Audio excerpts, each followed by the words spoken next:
Rashinda Hedgeson. I am an assistant director in the Financial Aid and Scholarships Office, and today we have put together a different type of presentation than we've ever done before. This one is all about financial aid and budgeting. I'm just really going to pour out a bunch of tips at you to kind of help you save money. That's kind of the goal. So with that, we'll go ahead and get started. So for today's agenda, we're going to talk about how to budget.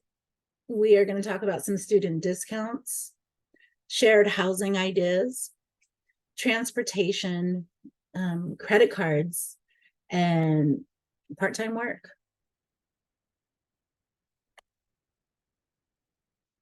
So if you are a financial aid recipient, we pay financial aid at the beginning of each quarter. So for some of you students, and it depends on your type of situation, right? If you are living off campus, or if you are expecting to live off campus next year, if you receive a refund from the school, that is the amount of money that you want to budget for the 3 months that are in the quarter. So for example, if you're living off campus, you're only going to be charged for your tuition and fees. Your financial aid is more than enough to cover that. That remaining amount that you get at the beginning of each quarter, that's what you have to help you pay for your rent, your utility, your bills, all of your things. Now, what does that mean? That means whatever amount you get, you want to divide that by 3. That's your monthly amount that you have to put towards those things. In some cases, if you have not borrowed any student loans at all, you'll notice that that amount is low, or it could be a good amount. But if you do choose to borrow student loans, that can increase that refund amount that you're going to receive. That's going to help you out during the quarter for your expenses. If you are living on campus, your financial aid is automatically prioritized. It automatically goes straight towards your tuition and fees first, and then after that is covered, the remaining amount goes towards your housing charges. If you receive a refund after that, that amount that you receive is what you're going to be budgeting and working with for the 3 months that are in the quarter before you receive your next refund the next quarter. A lot of times my students that are living in on-campus housing, their financial aid without student loans may not be enough to cover everything, tuition and housing. And in those cases, you may end up having to pay an additional amount. That's fine if you choose not to take out a student loan or a parent loan. That's perfectly fine. But these are the things that you're going to be looking at each quarter. And these are the things that you need to be thinking about, especially like for next school year as we're putting things together. So again, if you're living off campus, the refund amount that you're receiving from financial aid, that's your money that you have to spend for the 3 months that are in the quarter. All right, we're going to talk a little bit about some budgeting tips because this stuff right here is important. Budget wisely. We suggest that you create a realistic budget that's going to help you cover all of your essentials. What are essentials? Those are the things that you have to have. Your rent has to get paid, right? Your groceries, you got to eat. You got to pay for your utilities in order for your lights to be like, all of these things are your essentials that need to be covered. So you automatically want to create a realistic budget with this in there. Now, if you're planning for the school year, you're planning for a 9-month period, right? If you're planning to take summer courses, then you're planning for those extra couple of months later on with summer financial aid that's given. But realistically, you want to create a real budget that, first of all, covers all of the essentials that you need. There's an important thing that you have to learn in life, and I'm telling you guys this now. The difference between needs and wants. You gotta learn the difference between these things, because when it comes to you actually spending your own money, you really want to be covering all of the things that you need. You don't really have to get the things that you want. What are the things that you want? Those pair of Jordans, those extra things that you don't really. Do you really need to drink Starbucks every single day? Do you really need to order out every day? grub hubbing daily. Like those are things that you want to do, that you want to live that lifestyle, right? But is that something that you really need? So when you're thinking about these things and you're adding these things to your budget, that's kind of the concept that you want to be thinking about. At the top, it's all needs, right? At the bottom, these are the things that I would like to add to my budget. But know the difference between needs and wants. We do suggest that you use spending, track your spending with apps that are available, like Emma or Snoop Finance. These are really cool apps. It's right there on your phone and you can track. And once you start to track your spending, that's when you really learn what you're spending on, right? And it can be a very good tool, useful tool for you to use. For example, in the screenshot, you can see the amount of money that they're spending on eating out every month. Like, you can start to dwindle that thing down once you start to really realize, oh my God, I spend so much money on that. Oh, wow, I didn't even realize I was doing that, right? So you definitely want to take advantage and start using some of these little spending apps that are out there and they're available to you.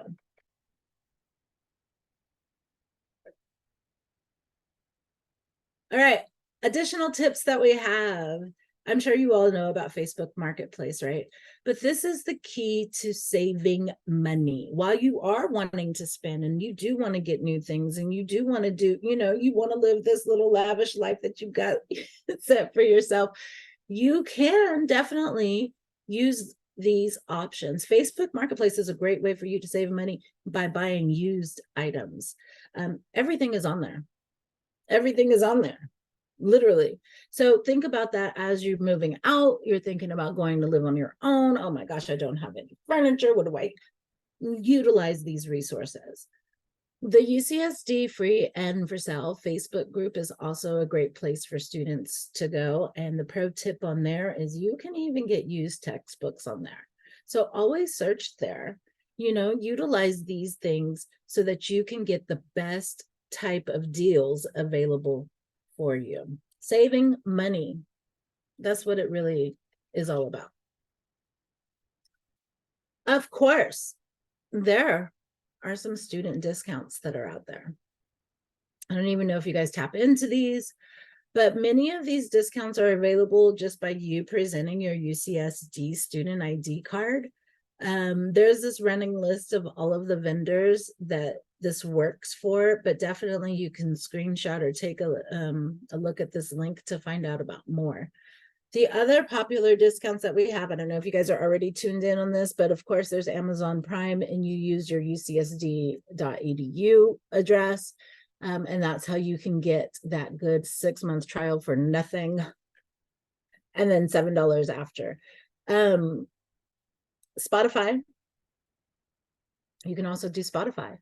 That also includes Hulu with ads, but that's a double up right there, just by using your UCSD email address. So think about doing these types of things as you plan to live on your own, as you plan to get out there. These are the best ways for you to be saving money each month and to reduce those items in your budget. We also have the UCSD Triton Cash deals. And so this is all here on campus. There's the Rubios that does their Triton Cash and offers their deals. You can use Triton Cash to pay there. So this is a good spot whenever you're in a bind, you're on campus. Ralph's is in the grocery store that's near the UCSD campus. They accept Triton Cash as well. So if you are living off campus and you need to go shopping and you have Triton Cash available, this is where you can go. If you are living on campus and you need to cook in your apartment, this is also where you can go, right? So utilize your local area for your Triton Cash deals. So we know, we talked a little bit about apps, but there are some other benefits. So I don't even know if you guys really use Groupon the way that you're supposed to be using Groupon. A lot of times we want to participate in extra activities and we want to be involved in different things. And it costs money. This is the way to get your deals. This is the way for you to get deals on dining, going out to different ventures. This is how you can get spa treatments and fitness classes. Like, this is your key to getting the best deals available in our area, in our local area. So check out Groupon and utilize it the right way to find things like, I might be interested in doing that. And now you're doing things for super cheap, right? Living Social, this is deals and discounts on a variety of other experiences and services. So that's where you can find things like tickets to concerts and theater things happening. All kinds of outdoor activities are on there. This is a really good one to utilize as well. Student Beans is one where it's a loyalty program, and I didn't realize this, but it does include places like H&M and Nike. So this is another really good one to utilize.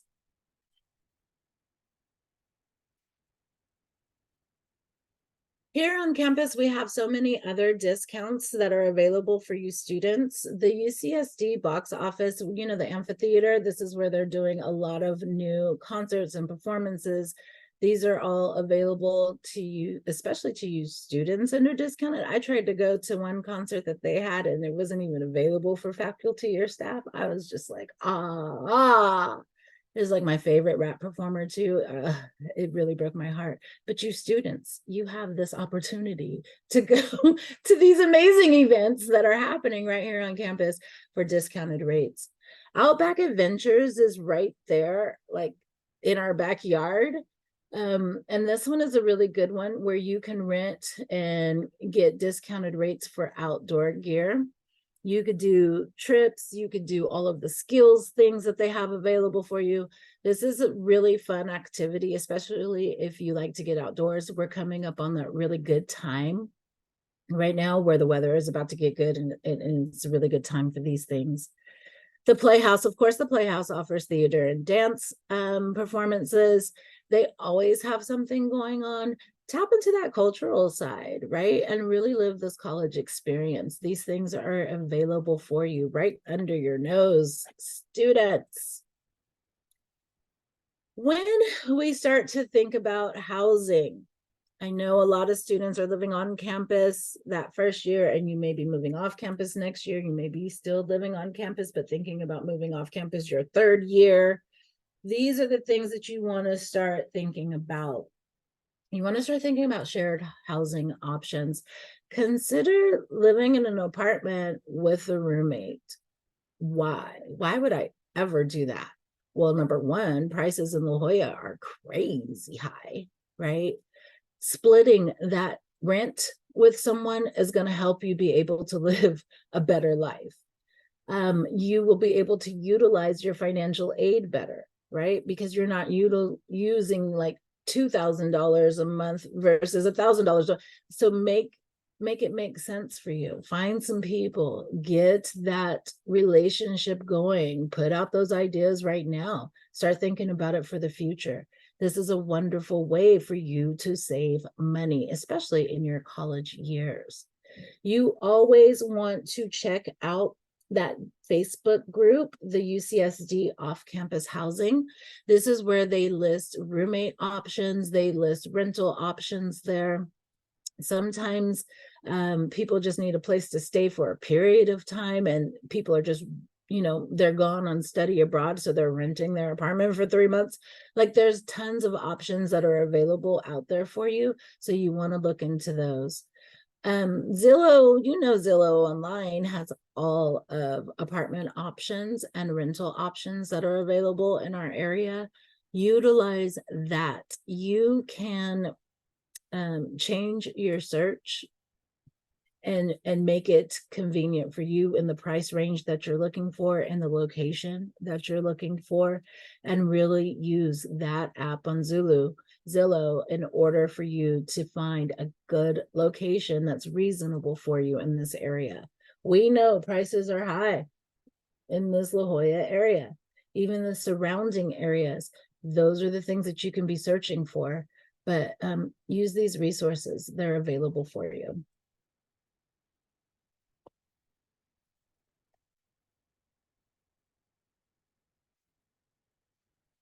How many hands? Show of hands. You rode the trolley already? Are we already doing it? Yes, the trolley is out there. Definitely utilize that. There's also lovely ride shares. My daughter is a UCSD student. She's in her second year there. And her favorite thing to do is zip cars. I mean, girlfriend is in a car a different car every other day. Like she is zip carring everywhere she needs to go. But she's using, these options because they're right there and they're available. On the Trident Commuter Club, that's through rideamigos.com. You can get points for commuting when you carpool or you take public transportation. And these points can be redeemed for promo codes for the Park Mobile app. So if you come on campus and you're using that Park Mobile, you can actually get a little bit off if you're taking public transportation and you're reporting that on there, or if you're doing commuting and you're carpooling. So key tip on there.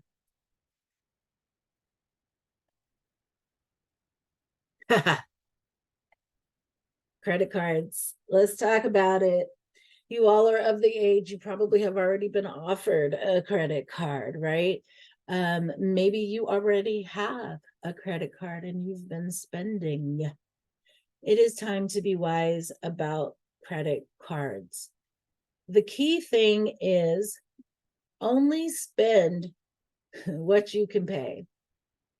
If you are out there trying to purchase something that costs $1,500, but you know good and well you only have access to about $200, how long is it going to take you to pay that $1,500 back, right? If you are doing a purchase for $300 and you only have $200, but you have access next month to another $200, and that's more of a wise purchase, right? Because you're going to have money to pay it back. You never want to purchase something with a credit card that's so far beyond something that you really can afford. Otherwise, you're going to be paying extreme interest. It's just going to continue to grow and compile on you. If you do choose to do this, it's fine, right? You're just going to have a huge responsibility and a debt over you that you're going to want to take care of over time.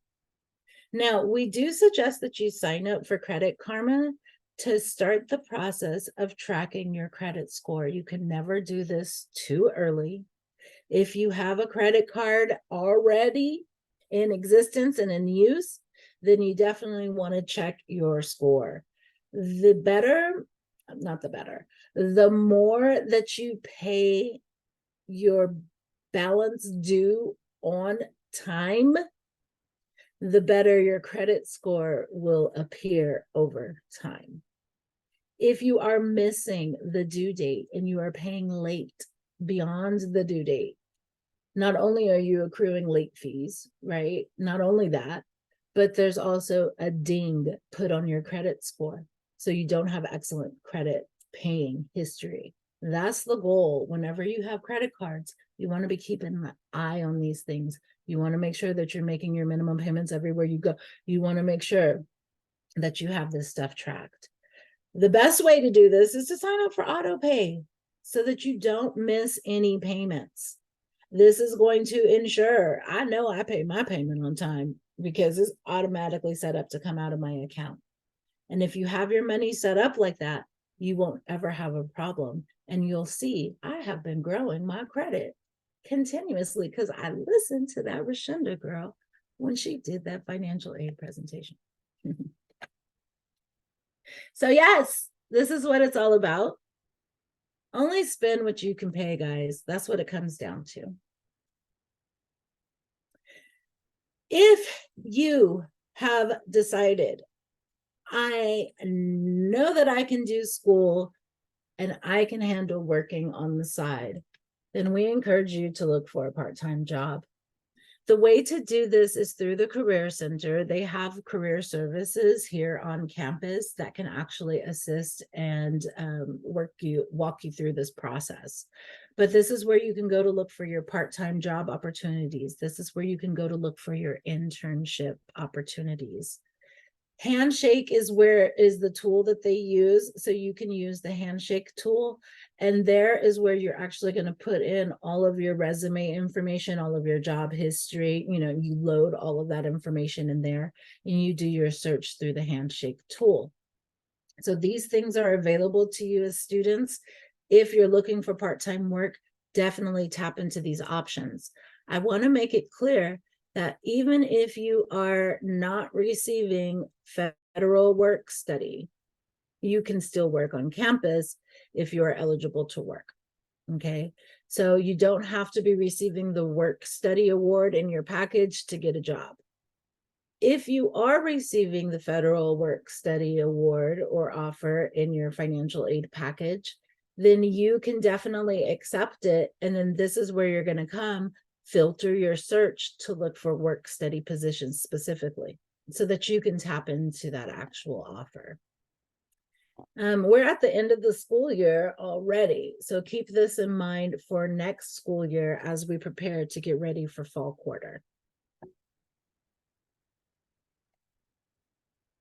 All right, definitely, if you don't already, take the time to follow us.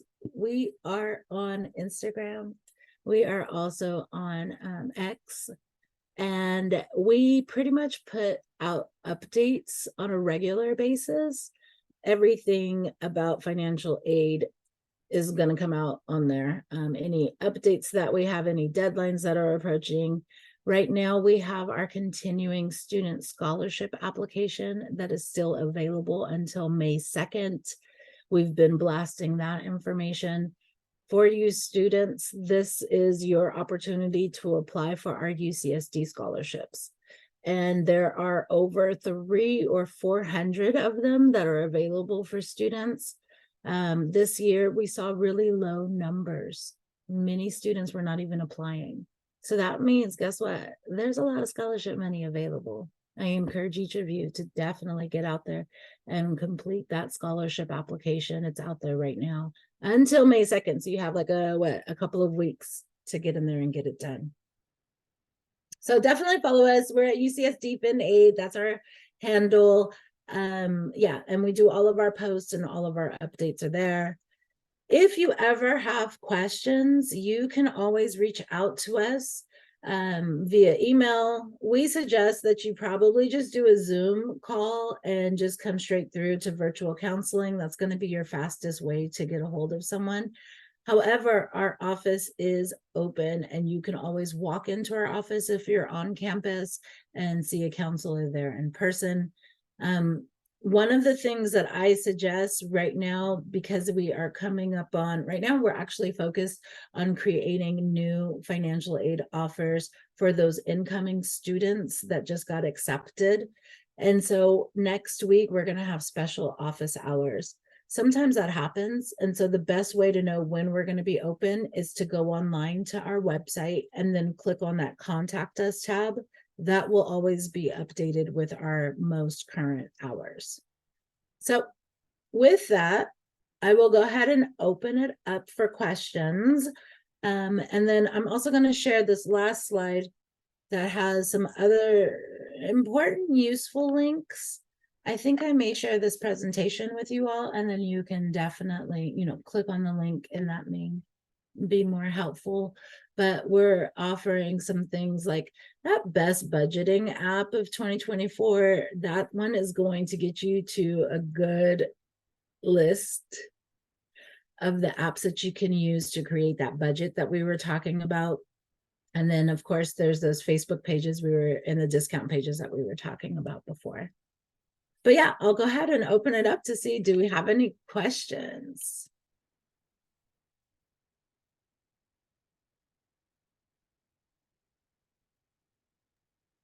We have a question in the chat. Someone asked, I have a question regarding credit cards. Do you recommend any credit cards that are college student friendly? You know, I don't know of any off the top of my head, but there are definitely a lot that are college student friendly. I would suggest that you do a thorough search. Somebody said Discover.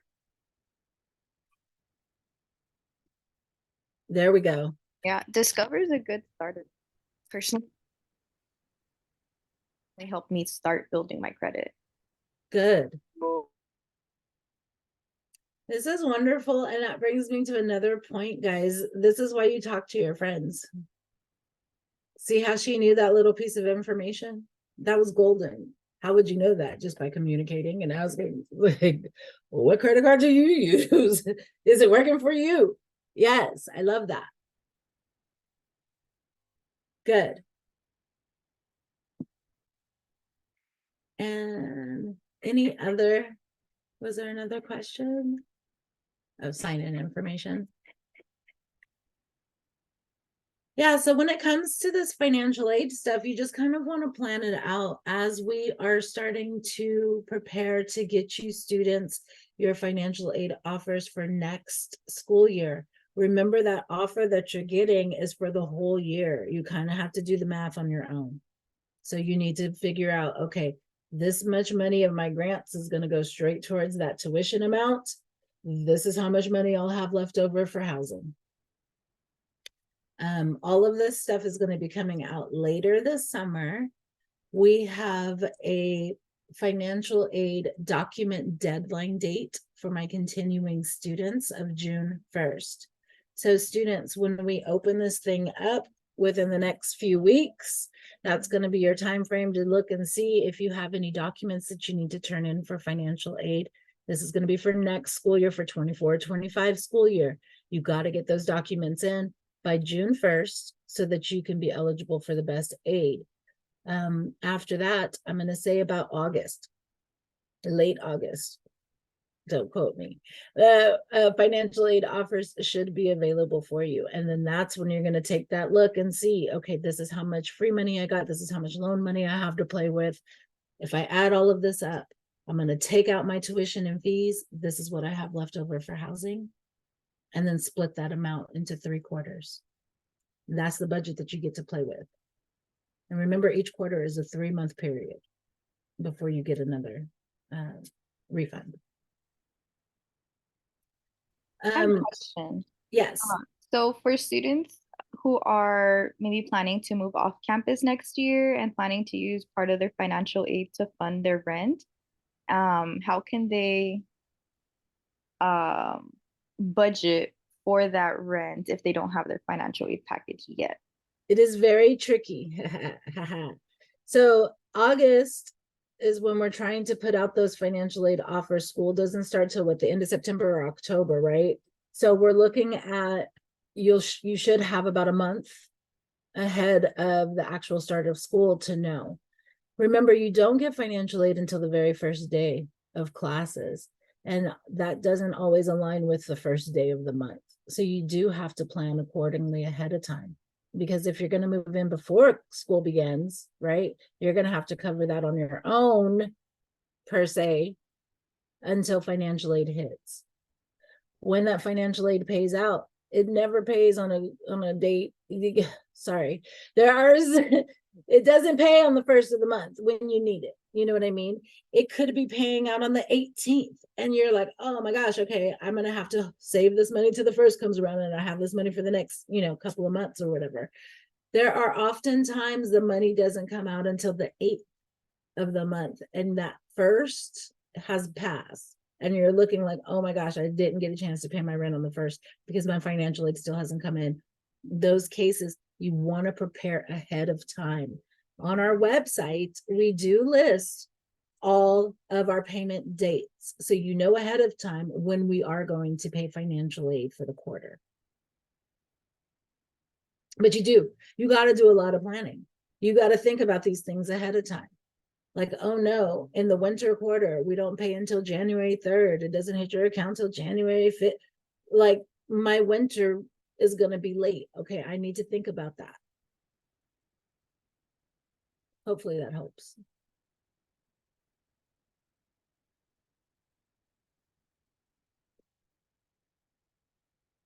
All right. Any other questions? I have a general question about FAFSA. I know that there are changes, and there's a lot of conversation about the FAFSA application having some changes. Those changes are supposed to be better changes in regards to the students' outcome and students kind of like expected refunds that they'll be receiving. Is that true, or should students, I guess, are things handled on the FAFSA side? Because we've just been having a lot of questions on regards to just students being nervous about the application. The application is a lot easier, quote unquote, but it's asking for more information. So just kind of expanding on that. Ooh, I will try and remain positive in my response. Now, as you may or may not have heard, the FAFSA application was extremely delayed this year. That was our first issue. Because of the delayed application, they kind of threw it out to us, and it was incomplete from the very beginning. So there were tons of technical issues that were reported with the FAFSA, such as I log in, I can't complete anything. My parents can't log in at all. This link leads to, like, it was really, really bad within the first couple of months of coming out. Since then, they have made several repairs to the FAFSA application. So they have been fixing it in the background, like every single day. And they're putting out like, okay, this one got fixed. This got fixed. We're working on this. This one is good. With that, however, Department of Education is supposed to send each school the students' FAFSA information. And we had been waiting for those FAFSA records to come to us. We finally got them in the middle of March. However, this is where it gets fun. Even though we got the FAFSA record information, Department of Education realized that they did the FAFSA calculation wrong. So they decided we're going to fix the calculation and reprocess all of the FAFSAs that were already done and the new ones coming in. So now, just now, in April, we have started to receive FAFSA application information that's accurate and correct. And moving forward, we should be able to proceed with creating financial aid offers for students. Now, the changes that came with this FAFSA application, it's FAFSA simplification, it's all put into law. The reason for this is we're looking at poverty guideline tables, which is something we never looked at before. We are giving more money to single households, so single parent households, which is something we never looked at before. Previously, we had an expected family contribution, and now we have something called a student aid index. While a lot of these things have changed to give students more Pell Grant money, there have been other changes to the financial aid application that for some other students may not be good. So how is it going to affect our student population? We're not entirely sure yet. We're waiting until we put together our financial aid offers to really see where we are. But in general, we do have more Pell Grant recipients. We can see that already. The way that we award Pell has also changed. So it's no longer full-time, half-time, 3/4 time. It is now based on the number of units. So even if you're taking just 2 units, you can still get a little bit of Pell Grant money for that 2 units. And that's why we say Pell has increased, which is something brand new. It's a fun time in financial aid. There have been changes every single week, you guys, every single week. But we're trying to stay on top of it. And now that we have our information that we've been waiting for, we're finally able to kind of move a little bit forward and get things going. So I don't know, in some cases, students are going to see great financial aid packages. based on that student aid index. In some cases, it may not be as great as it was last year, and you may notice a difference. Again, this is also based on 2022 income information. So as income has changed, your financial aid offer will change as well. Thank you. That's my Hopefully long drawn out answer. Sorry. Right. No, that's fine. Thank you. I think it definitely gives students some peace of mind. There was just a lot of unknown territory towards the beginning of the year. Yeah. We didn't even know, guys, like literally. And so it's like, what do you tell people? Like, oh, it's coming. It's going to be great. Honestly, it was great for those students that it did work for. So some students got the application done in under 10 minutes. Super fast, super easy. It's just, if you had a glitch, nobody knew how to get you through it. That's kind of what we've been looking at. Has all of my students here done their application for next year, FAFSA or DREAM? Thumbs up. Yeah. Yeah. No. Yeah. Yeah. Yeah. I guess no one has done it. I know, it's scary. Y'all scaring me.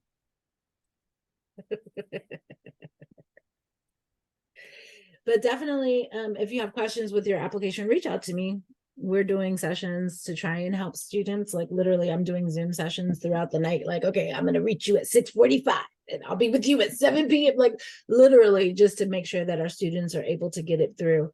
This year's FAFSA/DREAM Act application is due May 2nd. So again, we only have a couple of weeks to make sure we get it in. Thank you for the reminder. And thank you for joining us today. I think just referring back to the contact info on the slide, if you continue to have any questions or want to personally connect with Rashinda, can they connect with you? Definitely. Yes. Anytime. rnhutchison@ucsd.edu. That's my personal email. So reach out to me. Let me know that you're an OASIS student. Mm-hmm. Thank you so much, Rashinda, and thank you all for joining us today. As Leslie mentioned at the beginning of the presentation, it was recorded, so we will be uploading it to our YouTube page. Hopefully that's okay, Rashinda. Yeah, that works. Thank you. But if anyone